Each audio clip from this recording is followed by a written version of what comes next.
Dear students, आज की जो इंटरेस्टिंग टॉपिक है वह है electric field due to a point charge. आज की जो इंटरेस्टिंग टॉपिक है वो क्या है? Electric field due to a point charge. इस टॉपिक को स्टार्ट करने से पहले कुछ प्रीवियस टॉपिक को जरा एक बार रिवाइज कर लेते हैं। और उस रिवीजन में क्या होगा कि हमने अब तक क्या सीखा। ये सीखा कि अगर एक पॉइंट चार्ज है, सपोज कर लेते हैं प्लस है और ये कैपिटल क्यू, दैट्स क्लियर। अब इसमें क्या होता है कि इस चार्ज की वजह से इसके चारों तरफ का जो स्पेस है वो इलेक्ट्रिकली मॉडिफाइड हो जाता है। क्या हो जाता है? इलेक्ट्रिकली मॉडिफाइड हो जाता है। और इस तरीके से स्फेरिकली मतलब रेडियल, जैसे सपोज करिए कि स्फीयर हुआ, इस स्फीयर के सेंटर में क्या रखा हुआ है? चार्ज। तो ये जो पूरा स्फेरिकल इन्वायरमेंट है वो पूरी तरह से क्या हो जाता है? इलेक्ट्रिकली मॉडिफाइड हो जाता है। अब उसके अंदर एक ऐसी यूनिक प्रॉपर्टी आ जाती है कि जैसे कोई दूसरा चार्ज, सपोज कीजिए कि अगर कोई चार्ज इस प्लेस पर आ गया तो उसे एक ऐसा फोर्स जनरेट होता है जिससे वो अगर इस चार्ज को हमने क्या मान लिया? पॉजिटिव टेस्ट चार्ज माना है, तो इस चार्ज की वजह से जो ये फील्ड पूरी तरह से इलेक्ट्रिकली मॉडिफाई हुआ है उस पर एक फोर्स लगेगा और उस फोर्स की वजह से वो किस डायरेक्शन में मूव कर जाएगा? आउटवर्ड डायरेक्शन में जाएगा। बट ये जो डायरेक्शन होगी वो अलोंग द लाइन होगी। सपोज करते हैं कि अगर ये पॉइंट P है और ये डिस्टेंस R हुआ, ध्यान देंगे, अगर ये डिस्टेंस R है और ये पॉइंट P है तो इस पे जो लगने वाला जो फोर्स होगा उसकी डायरेक्शन क्या होगी? आउटवर्ड हो जाएगी, राइट। तो by the definition of electric field की डेफिनेशन से क्या हमें मिलना है? हमें ये मिलेगा कि इलेक्ट्रिक फील्ड डेफिनेशन ये कहता है, electric field force experience by a unit charge. यानी कि ये जो पॉजिटिव टेस्ट चार्ज है उस पर फोर्स लगा और वो फोर्स की डायरेक्शन में क्या हो जाएगा? मूव कर जाएगा, राइट। अब इस r डिस्टेंस पर कूलम्ब के अकॉर्डिंग कितना फोर्स लगा? F is equal to 1/4 pi epsilon naught capital Q small q by r square. Suppose कर लेंगे कि ये पूरा जो मीडियम है वो कैसा है? हमने एयर या वैक्यूम मान लिया है। क्या मान के चल रहे हैं? एयर या फिर वैक्यूम हम मान के चल रहे हैं, राइट। अब इलेक्ट्रिक फील्ड की वैल्यू फाइंड आउट करने के लिए फोर्स की इस वैल्यू को हम कहाँ पे रखेंगे? F की इस वैल्यू पे। तो इलेक्ट्रिक फील्ड की वैल्यू हमें क्या मिलेगी?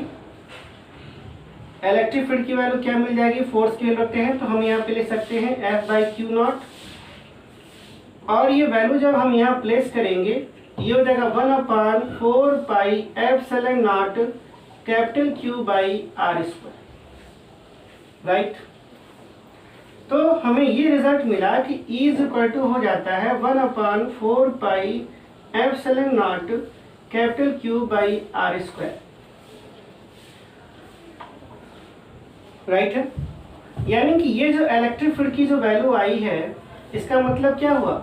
This is the electric field due to a point charge. इस पॉइंट चार्ज की वजह से इस पॉइंट पर इलेक्ट्रिक फील्ड की वैल्यू क्या है, राइट। इसका मतलब ये हुआ कि अगर इस R की वैल्यू चेंज होती है, सपोज करिए ये पॉइंट बहुत क्लोजर आ गया, क्लोजर का मीन्स यहाँ कहीं है वो पॉइंट, मान लेते हैं P'। अब ये R की वैल्यू क्या हो गई? चेंज हो गई, R' हो गया। Definitely R is greater than R'। यानी कि ये कहता है कि कंक्लूजन में हमें क्या मिला? कंक्लूजन क्या हमें मिल रहा है? हमें कंक्लूजन क्या मिला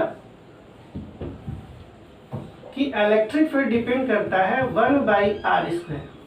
क्या मतलब हुआ इसका? ये हुआ कि अगर R की वैल्यू इंक्रीज करेगी, अगर R की वैल्यू इंक्रीज करी तो इलेक्ट्रिक फील्ड की वैल्यू क्या करेगी? डिक्रीज करेगी। Always keep in the mind. Second है इस डायरेक्शन में कि अगर हमने पॉइंट चार्ज की वैल्यू ही चेंज कर दी। दैट मीन्स अगर Q की वैल्यू चेंज कर दिया तो इलेक्ट्रिक फील्ड की वैल्यू भी क्या होगी, चेंज हो जाएगी।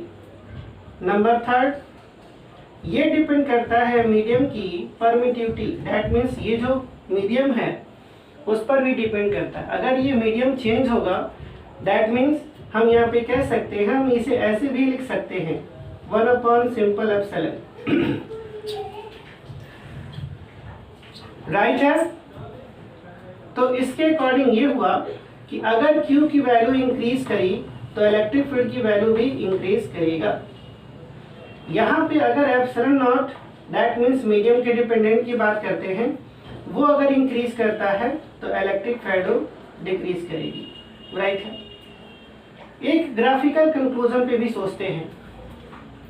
दैट मीन्स लाइक दिस, अगर R की वैल्यू बढ़ी that means electric field like this, अगर R की वैल्यू बढ़ेगी तो इलेक्ट्रिक फील्ड की वैल्यू भी डिक्रीज करेगी। और हमेशा यह ध्यान में रखेंगे कि ये जो फील्ड है वो हमेशा क्या होता है, एक रेडियल फील्ड होती है।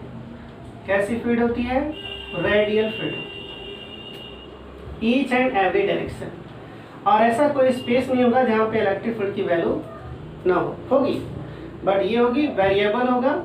जैसे इस चार्ज से दूर जाएंगे फील्ड की वैल्यू कम होती जाएगी और इसके नज़दीक आएंगे तो इलेक्ट्रिक फील्ड की वैल्यू हमें ज़्यादा मिलेगी। दैट मीन्स अगर हमने ये सपोज कर लिया कि यहाँ पर फील्ड E1 है और यहाँ का फील्ड E2 है, that means E2 greater than E1।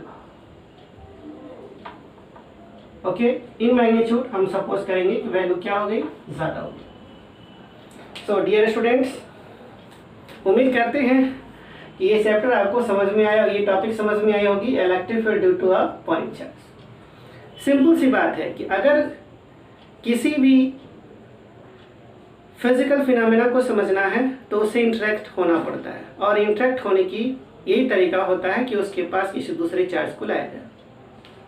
Okay, सो इस तरह से हम लोग इस इलेक्ट्रिक फील्ड के कंक्लूजन में पहुंचते हैं। इसका वेरी इंपॉर्टेंट यूज किस में होगा, इन द सुपरपोजिशन प्रिंसिपल। जब हमारे पास एक से अधिक चार्ज होंगे और हमें किसी एक पॉइंट पर इलेक्ट्रिक फील्ड की वैल्यू फाइंड करनी होगी। ओके, सो डियर स्टूडेंट्स, इस लॉकडाउन की कंडीशंस में और इस संक्रमण काल की कंडीशंस में हमेशा क्या करेंगे, आप मास्क को अच्छे से पहने, राइट, सोशल डिस्टेंसिंग मेंटेन करें और हाथ को हमेशा क्या करें, सैनिटाइज करें। Thank you very